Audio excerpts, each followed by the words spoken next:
So just to give you a brief overview of the presentation, there's 3 parts to the talk today. Part 1 will cover just study overview and procedures and safety reporting and hospital transfers. And data management and the admin side of things will be covered in part 2 and part 3. So part 1 is really essential for everyone. So we'd encourage everyone to stay at least until the end of part 1. And part 2 and 3, do feel free to decide if you're able to continue in the meeting. To give you the overview of part 1, so we'll be covering background of the study, study design, primary and secondary outcomes, and then going into the trial management side of things, covering procedures. And the last part of part 1 would cover safety reporting and hospital transfers.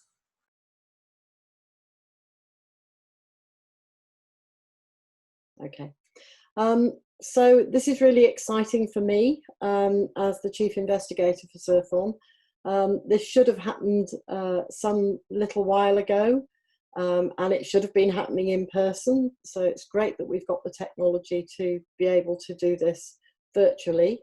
I think we're getting used to doing things in a slightly different way now. So, so it's great that we can be accommodated like this. I'm really grateful, and I must say thank you first of all to Indrani and all the team at the MPEU for getting us to this point. We're hoping to open quite soon, but that will be dependent on both the Trust as the host centre and the university as the sponsor to give us their blessing, because things are slowly but surely getting back to normal. With respect to research, but we do have to be careful that we don't push things too quickly, but we're hoping we'll be up and running soon. So just by way of background to the study, we'll all be very familiar with the concepts of term birth and preterm birth, and this audience needs no introduction to all the subdivisions of prematurity.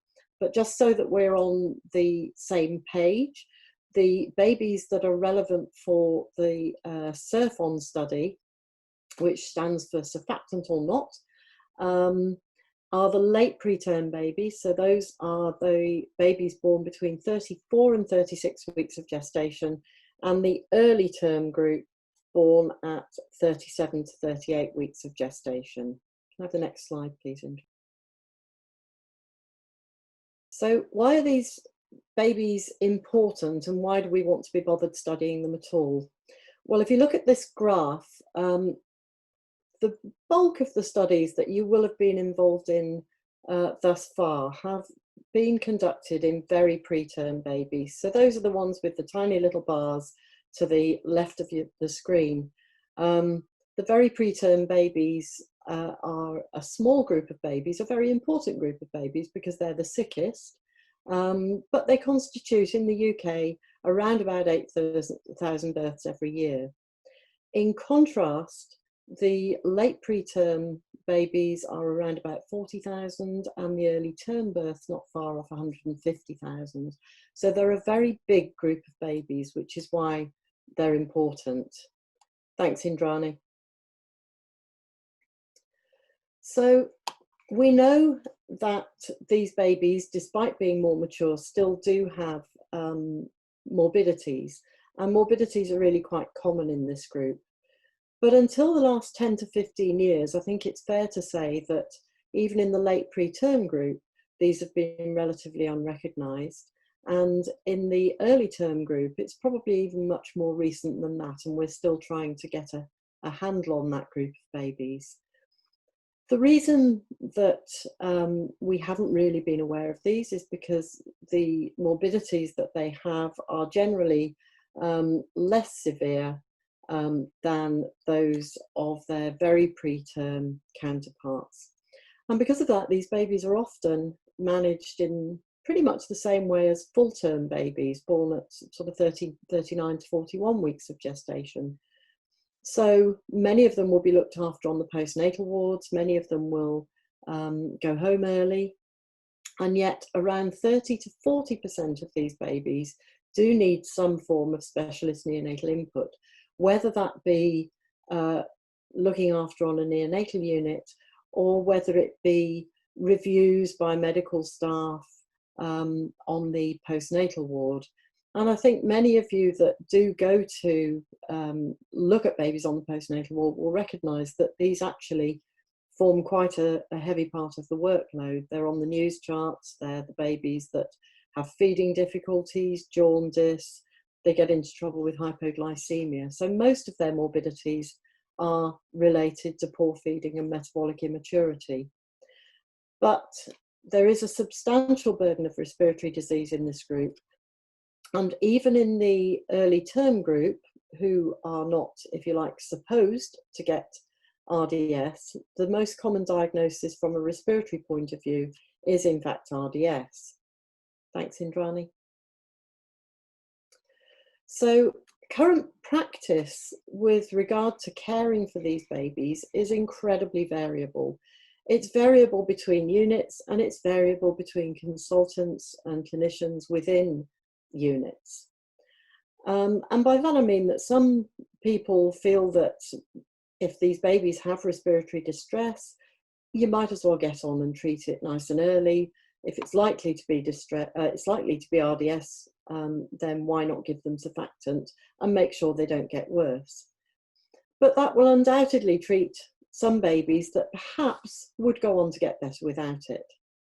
Others prefer to adopt a watch and wait approach and just wait and see what happens and only give surfactant if it becomes absolutely clear that it's necessary later on.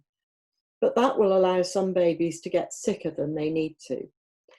But actually there are no defined limits for when we should intervene with this group of babies, unlike the very preterm group.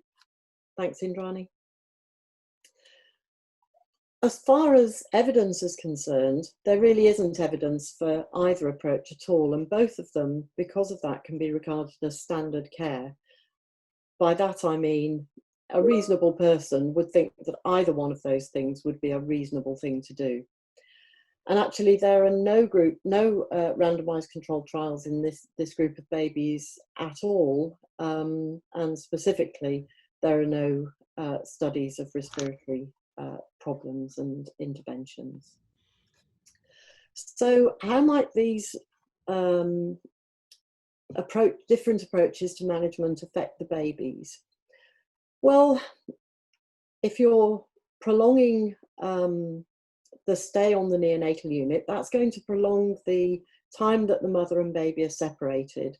And we don't know whether early management of respiratory problems is going to lead to a longer or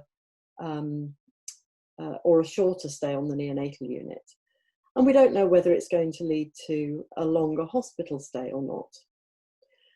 If babies are separated from their mums for a substantial length of time and needing respiratory support for a longer period, then we know that the success rates in breastfeeding are going to be decreased, and so these babies are less likely to go home breastfeeding. And it's been shown that late preterm and early term babies are less likely to breastfeed than their full term counterparts, and in some studies even their very preterm counterparts.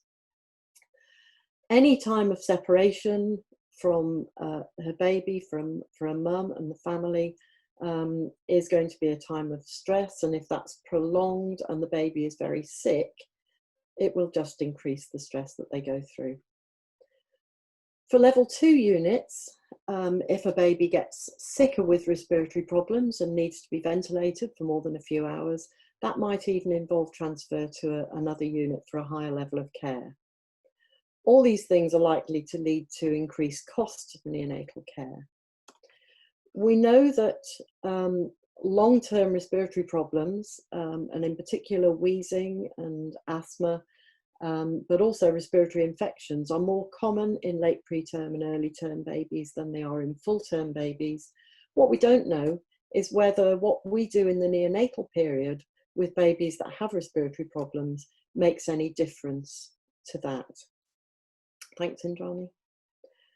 So SurfON is building on all those questions, and our hypothesis that is that early proactive management of respiratory disease in late preterm and early term babies will firstly reduce the progression to severe respiratory failure, which needs mechanical ventilation, that it's likely to reduce the length of hospital stay, to reduce early hospital readmissions, and to reduce the costs of neonatal care in general.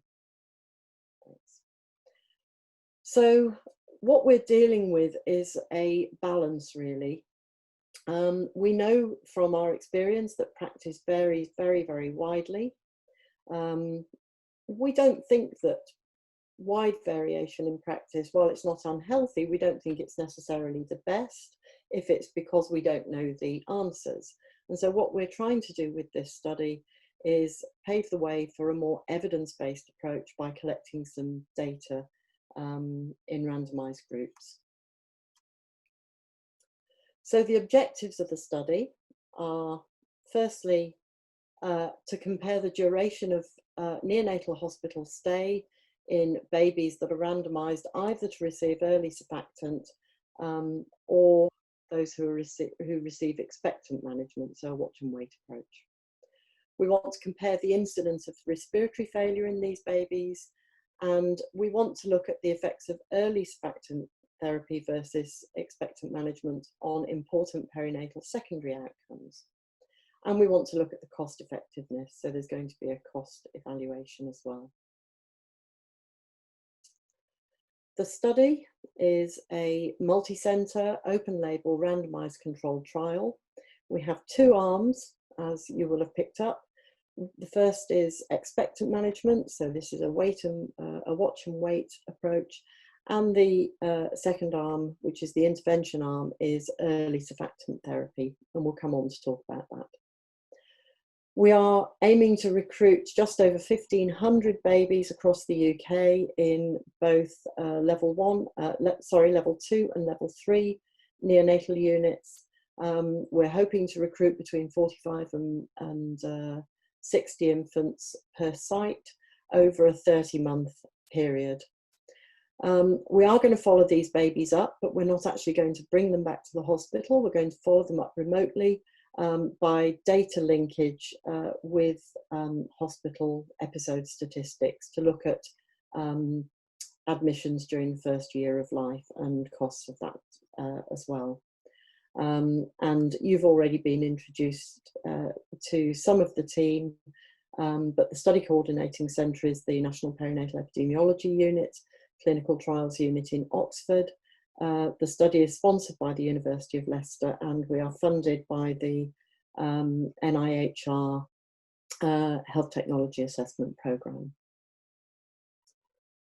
The primary outcomes for the study are the length of hospital stay, which is defined as the number of days from birth to discharge home from hospital, and the incidence of severe respiratory failure, which we've defined as a sustained requirement, and by that we're talking about 30 minutes or more, requirement for oxygen at a level of 45% or more to maintain saturations of 92% or more, and we can talk about that later. We're looking at a lot of secondary outcomes. They're really all the normal, all the usual suspects. We're looking at duration of ventilation, intensive care, non-invasive respiratory support, respiratory complications, breast milk feeding, separation, and the more sort of unlikely occurrences of the need for nitric oxide and ECMO. And as I've said before, there's going to be a health economic evaluation as well. We're going to be including babies that are born at 34 plus 0 weeks to 38 plus 6 weeks. So as I've said, late preterm and early term groups. The babies who are enrolled will be less than or equal to 24 hours of age. They will have respiratory distress, and that will be defined as needing 30% or more oxygen to maintain saturations above or equal to 92%, or if they have clinically significant work of breathing, that will be classed as respiratory distress, regardless of the oxygen that they're in. So if the babies are working hard and we're concerned about that, then they will be eligible. There needs to be a clinical decision to provide non-invasive respiratory support. That's there because we feel that that is the strategy that most clinicians adopt, first of all, when these babies have respiratory distress. So they can either be sorry, Jonathan, did you? Sorry, Elaine, sorry to disturb your flow. Right. I'm just talking about entrance requirements. So greater than 30%, but you've said more than 30%, but do you mean 30%, but no more than 45%? Because then you've already... Yes, I do actually, and we'll refine that. We'll refine that later on. You yes, do get some that come in and it's 30. It's 30 to 45. Yeah. Yeah. Otherwise, you've got your endpoint already. Yes. Otherwise, we've got the endpoint. Yes, you're absolutely right. Thank you. Yeah. So these babies can be already on non-invasive respiratory support, or they can be at the point where you're thinking, we need to start this baby on CPAP or high flow.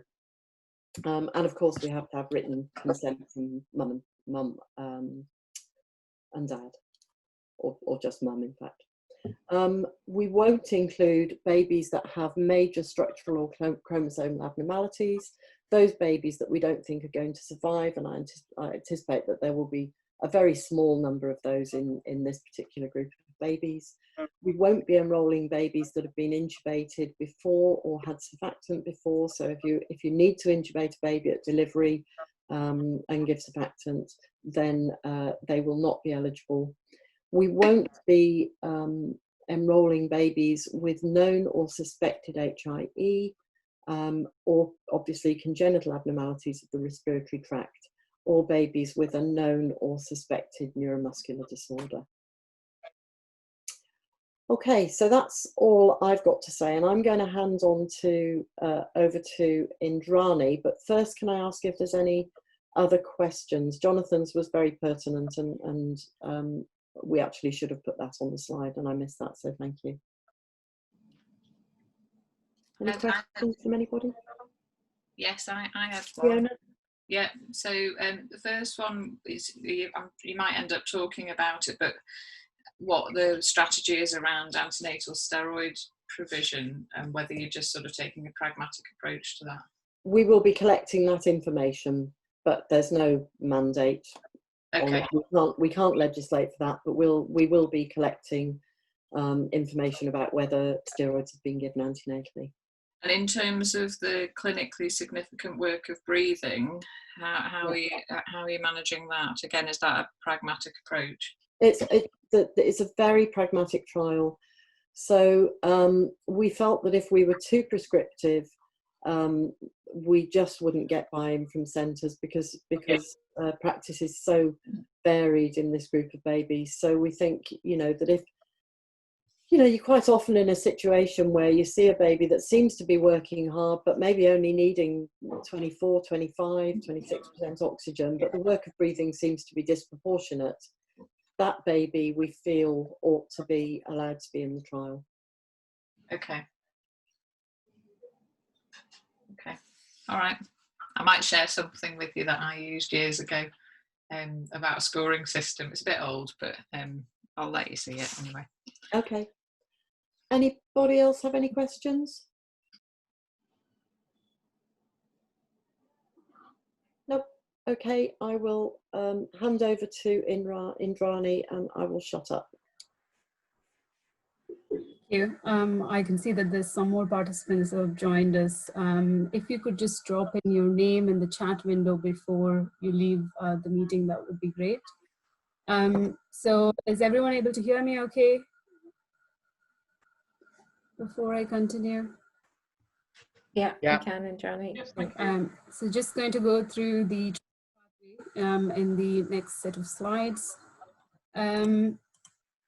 So just to remind everyone that we are working on version 2 of the protocol. Having said that, we do have a substantial amendment in place We have not yet received approvals in full for the amendment. So we will let you know when we have all the approvals, and you'll have the time to implement it at site.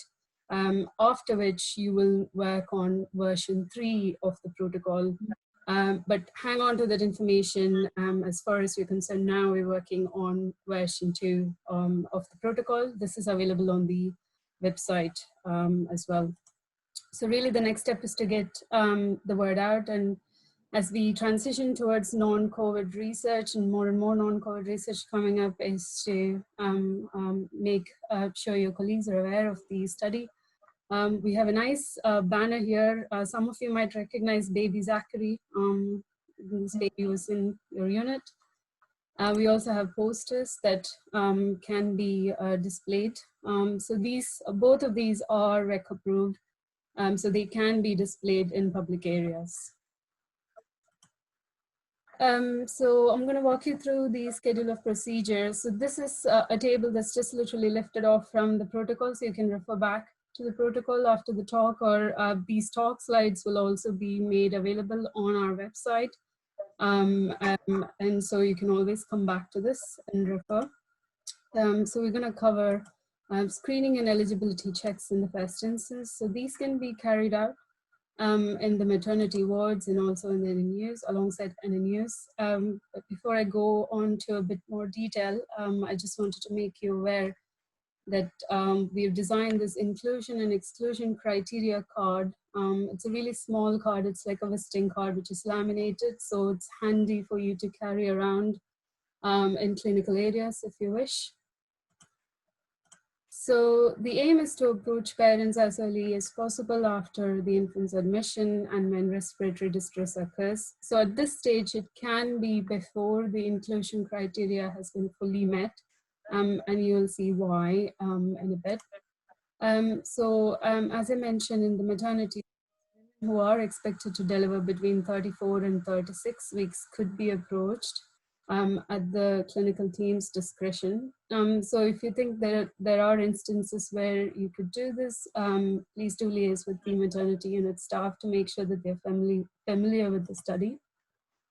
Everyone screened, including the pregnant women and babies, need to be entered on the screening log, even if they decline participation.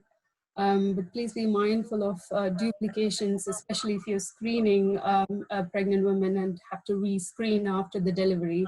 It's just to be mindful of that and to avoid duplications. So screening at this point can be completed by any trained staff members. So you could train healthcare assistants, for example, so they need not necessarily be delegated on the delegation log to complete screening. However, eligibility will have to be reconfirmed at the point of consent and randomization, and this has to be done by a trained and delegated staff member. So to give information about the study, we designed a trifold PIL. It's really small and handy. And the PIL will be personalized to include local contact details at the back.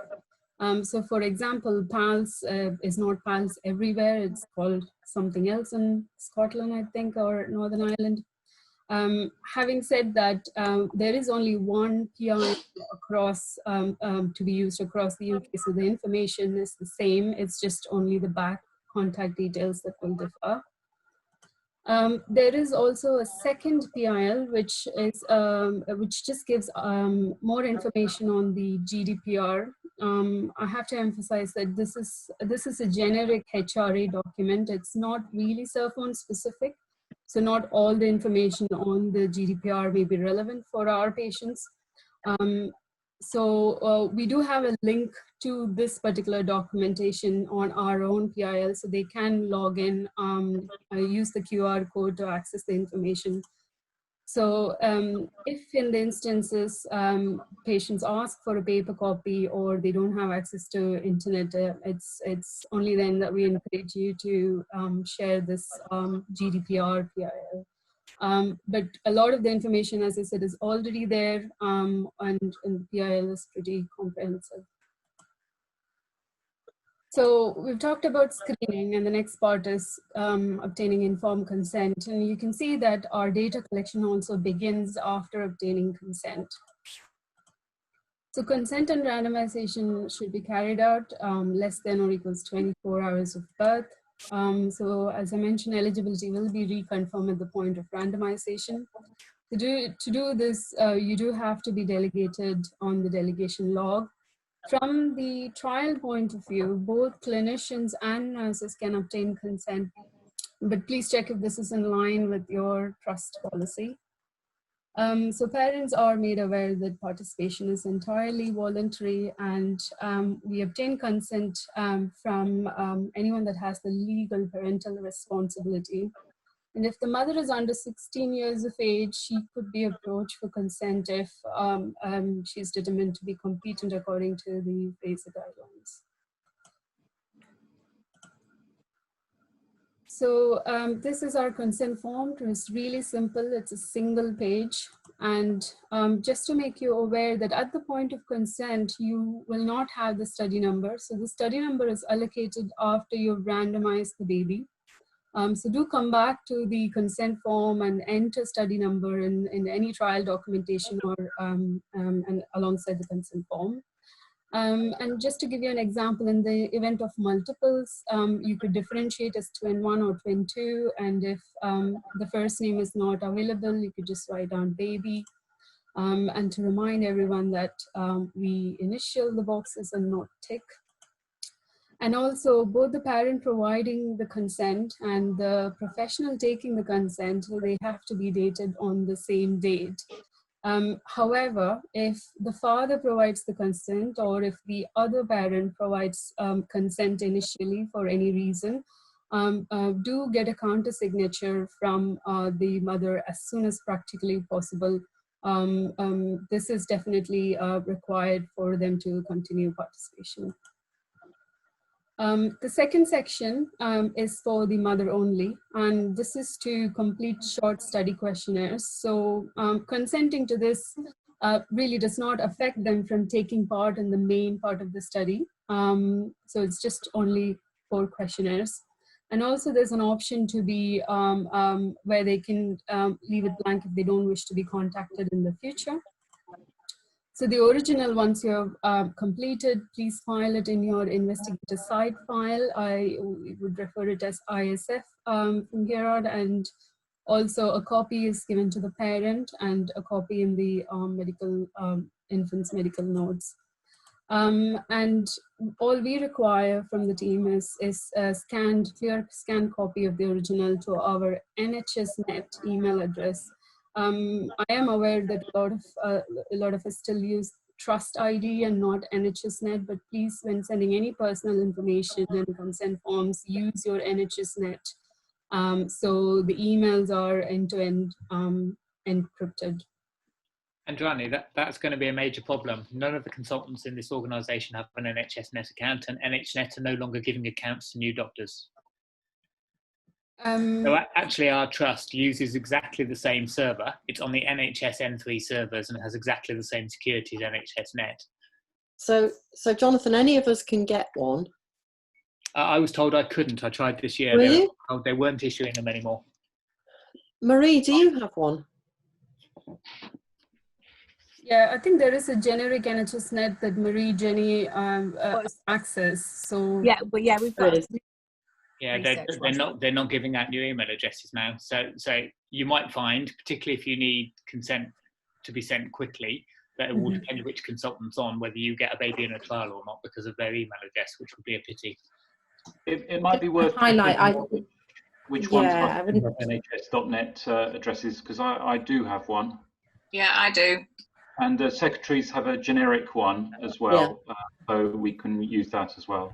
And just to highlight, I wouldn't delay consenting or randomising anyone. You could still do it in the usual way and leave it for the research team to pick up. Fine. So are you happy for us just to hand a paper copy to That's Marie? fine. You can sort that That's out. fine. Yeah. Okay. Cool. Thank you. Okay. So once consent has been obtained, if the mother has provided yes for the questionnaire, we ask you to provide the trial entry questionnaire. So the questions it's very simple. It's related to quality of life and breastfeeding.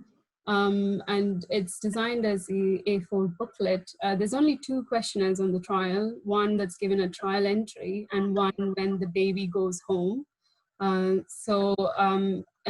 there's a design element to it. So the discharge questionnaire is very clearly different and it's green. And if the mother has delivered multiple infants, we ask the mom to complete 1 questionnaire for each of the infants. It's the same. We'd ask you to email a copy of this via to our NHSNet email, and the originals can be filed in the data collection file. I just want to remind that when sending questionnaires or consent forms, please don't send it together. Please send the consent forms separately as they contain personal data and personal information. And anything beyond the consent form is pseudo-anonymized. As you can see, there's only the baby study number in the questionnaire and the date completed. Indrani, can I just ask a question about the questionnaires? It's Yes. Jane Gill, one of the consultants. I just wanted to check about women who don't speak English. So are they only available in English? And what are we going to do for those women who need translation? Yeah, it's a good question. Yes, all of the documents are only available in English. Unfortunately, I think women who can't speak English or read English clearly, we won't be able to get the questionnaire because there's no translation available for the questionnaire. So Jane, can I just come in there as well? The issue of translation and interpreting has been a really thorny one, actually, because we were asked about it at the ethics meeting, and the ethics committee were of the mind that translation and interpreting services were not good enough. So I was a bit surprised by that. Yeah. Okay. So we have actually got and they requested that we explicitly state that we weren't going to use interpreting services. In fact, Okay. we've now put another amendment in, but we haven't. That's not gone through yet, so that we will be able to use interpreters. So if we wanted to use an interpreter, we could to gain consent. However, I'm not sure whether it would be necessary for this. This is it's not something that we felt it was needing to be translated. It's going to be mainly used by the health economy side of things, looking at the health related quality of life of the mums between the 2 groups, and also to corroborate really the records that we have on breastfeeding, because I think that's quite important. I suppose from a health economy point of view, though, if you're only getting English language speaking people, that will influence the results, won't it? Absolutely. Absolutely. Yeah. It will. But as long as you acknowledge that, it doesn't matter. We're going to have to state that as a limitation. But if we have an interpreter, or if I mean, I think with this questionnaire that if there is a you know, a husband or a family member, or even I was thinking about a member of staff who speaks the language. If we have a hospital interpreter, for the most part, if language is so poor that they wouldn't be able to communicate if you read this out to them, then we would need an interpreter for clinical discussions or language or something. So if there's an interpreter, then that would be acceptable once this amendment has been approved, which hopefully it will be. Because there are some sectors who said they were really going to struggle without interpreting services to be involved. I'm sure, Yeah, this was one of the things that was raised at the launch meeting as well. So it will be covered under our first amendment. Thanks. Sorry, just coming back to that. Incidentally, for the LAM study, Jane, we had 2,500 participants. We translated all the documentation into about 6 or 7 languages. We used one leaflet in another language, and that woman didn't take part. Okay. Okay. So just to recap, we've consented the baby and given the questionnaire to the mother if they've provided consent. At this stage, we also give a thank you card to them as a token of appreciation for taking part in SurfON. We've also designed a cord card that can be used near the bedside to identify babies easily. There's also a SurfON sticker. Is especially useful if you have hospital transfers or multiple babies to differentiate study numbers. So we've completed our consent, and we're going to randomize the baby now. And I just want to highlight that our safety reporting window within the trial begins from the point of randomization and is until the baby is discharged home. So final eligibility will have to be obtained, sign-off will have to be obtained from a delegated clinician. This doesn't need to be the PI, and it's through a web-based system. Randomization is 1-to-1, and multiples are randomized to the same arm. The website, the system can be accessed from our website. Just to avoid going in and out of screens, I'm just going to go through this in the slides, but at the end of the talk, I can show you on the actual website if you wanted. So you click on randomize to SurfON, and once you click that, you'll be taken to the login page. So there is a center login. So there's one generic login for each site, and that will be provided after training. And then you choose enter infant and go through the questions of eligibility. This set of questionnaire actually appears twice. So the first time you enter, you click continue, and when you come to the second screen, you can check once again if the data that you've entered is correct. And at this point, you can amend any information and then choose complete once you're ready to randomize the baby.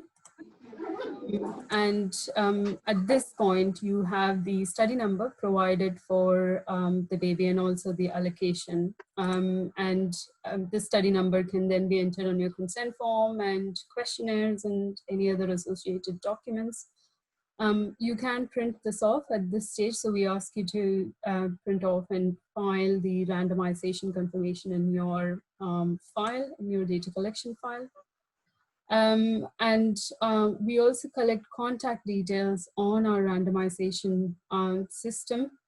And this is done so that it's kept separate from the actual study database, which is Open Clinica. So within the contact details form, it's important to record the baby and mother's healthcare number and contact details. This is especially useful to collect all our outcomes and also our 1-year follow-up, which will be our data linkage. And at this stage, we'd be completing our trial entry form on Open Clinica, but hang on to that just for now, and we'll talk about it in part 2.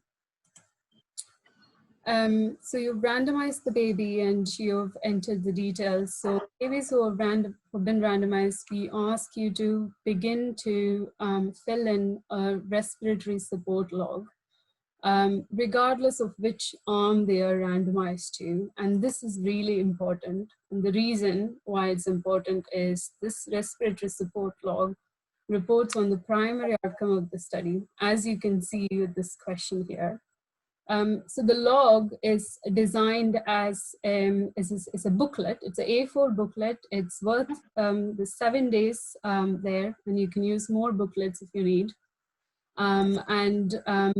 It runs from 12 in the night, and there's 4-hour intervals, and you've got respiratory support, oxygen requirement, and surfactant details, and also person completing the entry. So just want to emphasize that it's really important and it's completed for all infants as soon as they've been randomized, as long as they're on any form of respiratory support, including oxygen only.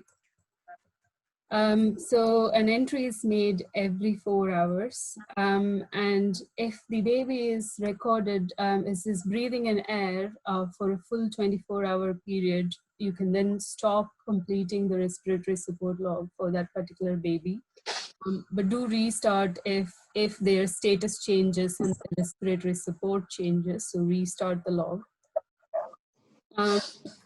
Having said that, so when we start completing, we just complete this on paper, just kept near the cot side. And when the baby is discharged home, you can then mark, the respiratory support log as complete on Open Clinica. So data should be entered from the paper log into Open Clinica, but please leave it as incomplete until the baby is discharged. And again, we'll cover all this in the Open Clinica training, so don't worry too much about it at this stage. And the original log should be filed in the data collection file. So this is just really an example of a completed form. You can see that the first 3 time frames are empty. That's because the baby was randomized after 12 o'clock. And so your entry really begins from the date of randomization and the time of randomization. This entry can be made by any trained staff. Again, they may not be delegated to make these entries. However, the sign off for every day is done by a delegated person at the end. Before I move on, are there any questions with this respiratory support log? No? Okay. So we've randomized the baby and we're now looking at the intervention. So for the early surfactant therapy group, in order to ensure sufficient separation, it's really important that the surfactant, a single dose of surfactant is given as early as possible after randomization.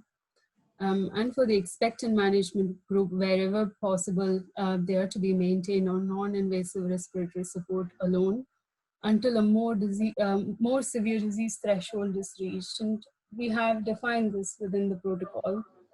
We've already discussed this threshold at the start. And having said that, the threshold has been determined in line with the variation in practice. However, there can be deviation from this guidance, and that is done at the discretion of the attending clinician. But it's there in order to help ensure that there's sufficient separation between these 2 study groups. So surfactant administration, just to give you a little bit of information, the IMP we use is Curasurf. Dose is determined as per the SMPC, so approved in the protocol. It's dispensed from the hospital stock using routine prescriptions.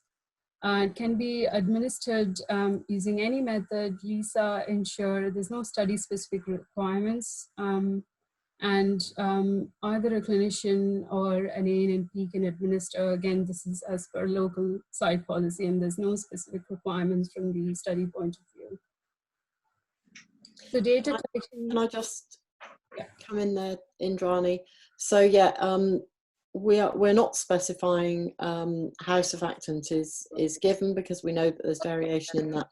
We also recognise that some sites will intubate the baby and leave the baby intubated for a short period of time, and really we're suggesting that that hopefully will be as short as possible. So we're recommending intubation as extubation as early as possible after surfactant administration if it's not given by a non-invasive, a less invasive method.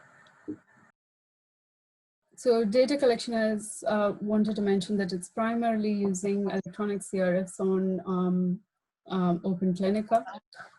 So at this point, you've randomized the baby, the intervention has been given, and a trial intervention form is completed for all babies, regardless of which arm that they are randomized to. And as I mentioned, it's important to maintain respiratory support log once the baby has been randomized, as it reports on the primary outcome, and complete this until the baby is discharged or until the respiratory support ends.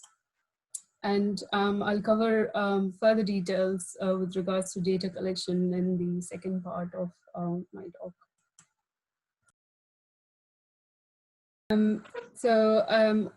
At the time of discharge, we ask you to administer the trial discharge questionnaire to the mother, and the outcome is at that point in open clinica.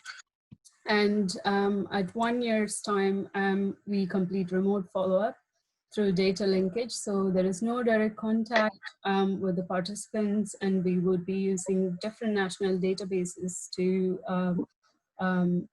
collect the secondary outcome. So that's actually the end of the trial procedures. If there's no further questions at this point, I'll continue. Just one quick question. Are we recruiting from Leicester General as well? Obviously, babies that are eligible there would be on respiratory support and would probably get transferred out. But while that's happening, is you want recruitment in the first 24 hours that they might sort of be worth looking at? Yeah, I mean, so Leicester General is under the same trust, isn't it? Yeah. Okay. Yeah, and actually that may be the place where we recruit quite a few. Yeah. Yeah, so I think we should. Yeah, no problem. Thanks, Joe. Okay. So of course, withdrawals can occur at any stage after consent, and just wanted to emphasize that any need for additional respiratory intervention in babies randomized to the Expectant Management group does not constitute a withdrawal. So for example, if you do have to give Surfactant to babies in Expectant Management group because they've deteriorated, it does not constitute as withdrawal. We will collect that information in the CRS. So although they have the right to withdraw from the study at any point of time for various reasons, data collected up until that point will be retained. So this is in effect as per the GDPR. And withdrawal is documented in the medical notes, but please do ask for permission to continue with remote data collection and also data collection from the medical notes where possible. And check if parents would like to receive the study results at the end of the study. This is why we collect their email address and the contact details, for example, on the randomization website. And a withdrawal form is completed on Open Clinica. Before we go on to the safety reporting part, I just wanted to highlight that there is a introduction to SurfON as a podcast, and we're encouraging people to share this with parents and also post online. Hello, my name's Elaine Boyle and I'm the lead researcher for the SurfON study. This is a research study which is looking at babies who are born between 2 and 6 weeks before their due date. For some babies, being born even just a few weeks early can mean that they develop breathing problems, and this is because their lungs are not yet fully developed. When the breathing problems begin, it can be really quite difficult to tell which babies will get better quickly and which will go on to need some extra help with their breathing. Surfactant is a substance that's produced in the lungs and it helps to make breathing easier. Babies born early often don't produce enough of their own surfactant, or it doesn't work properly for some reason. We can give surfactant into the lungs of babies, and we often do this for babies who are born more than 10 weeks early. There have been no research studies looking at this in babies born 2 to 6 weeks early. The SurfON study is trying to find out whether it's better to give babies extra surfactant early when they first start to develop breathing problems, or whether it's better to wait and see if they improve without it. We are planning to include more than 1,500 babies from neonatal units around the UK.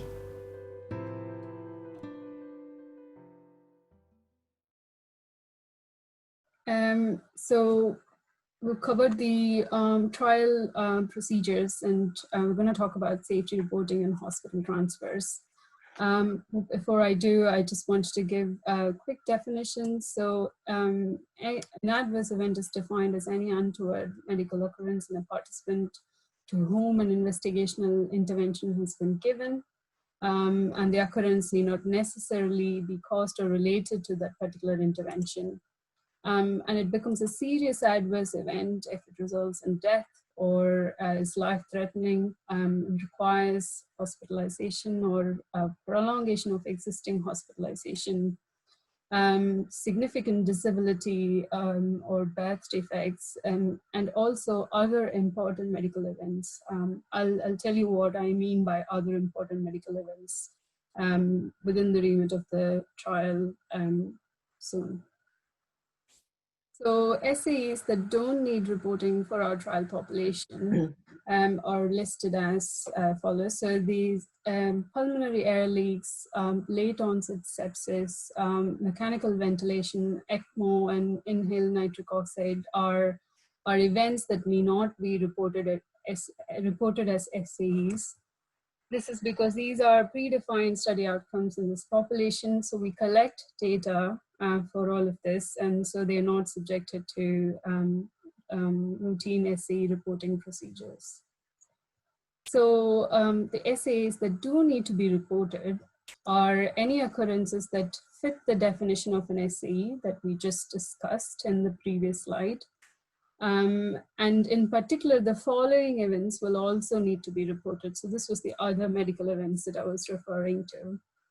We've already discussed death, uncovered death in the previous definition, but the other events are transferred to another hospital for escalation of care and serious complications from intubation, and also severe pulmonary and intracranial hemorrhage are SAEs that have to be reported.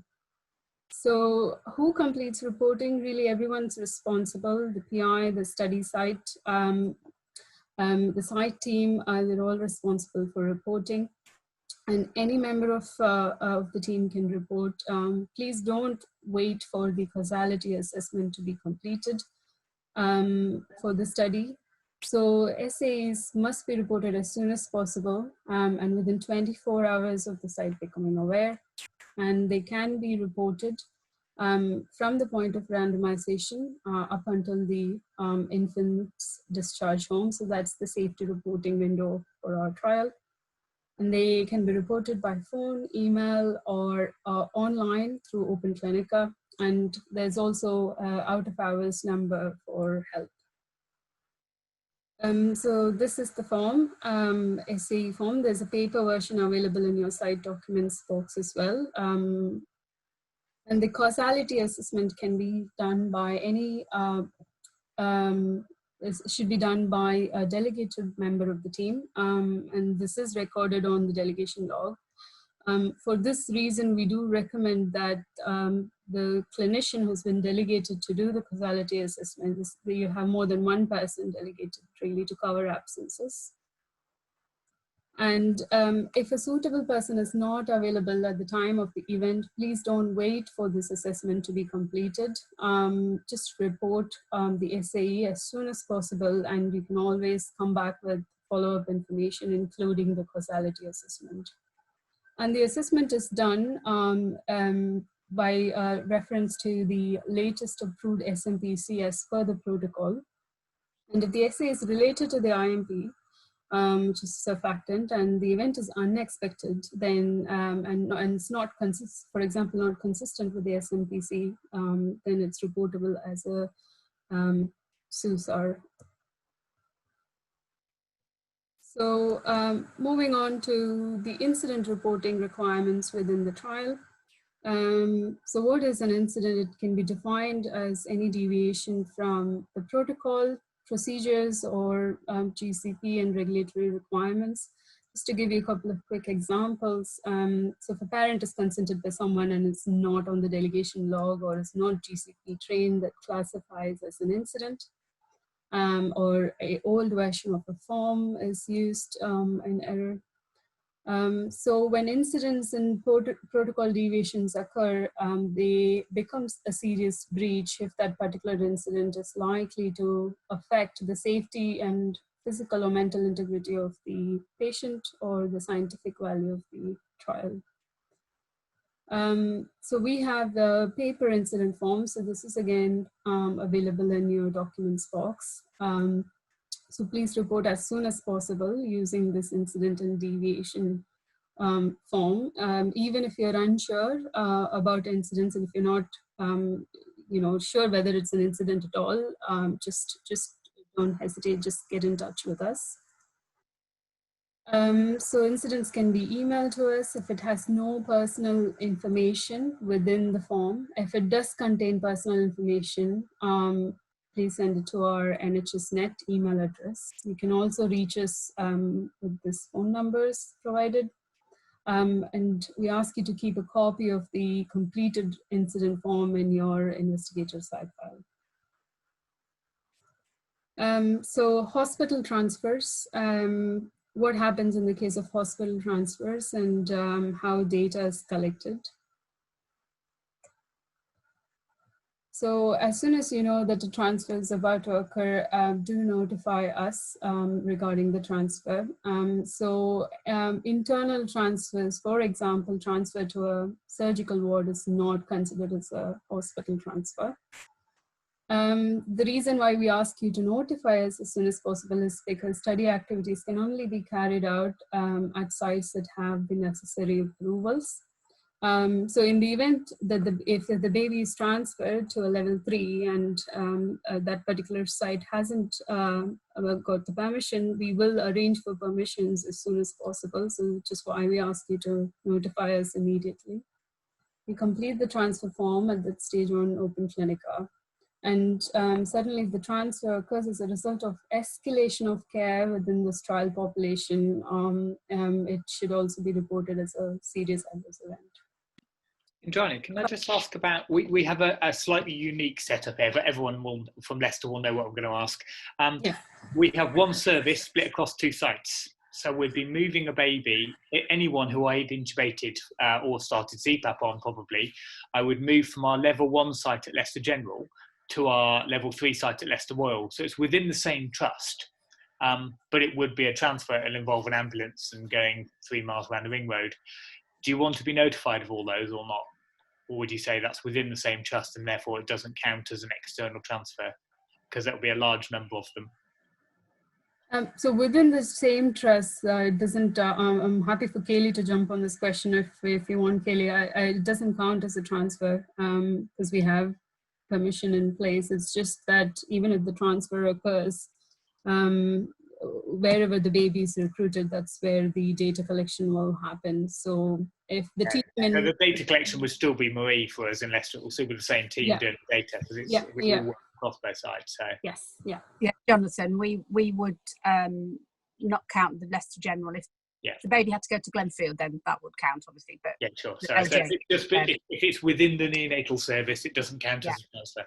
Fine, that seems logical and will save you a lot of work. Of course. Yeah. Okay. So when the transfer occurs, we can provide a transfer pack along with the baby.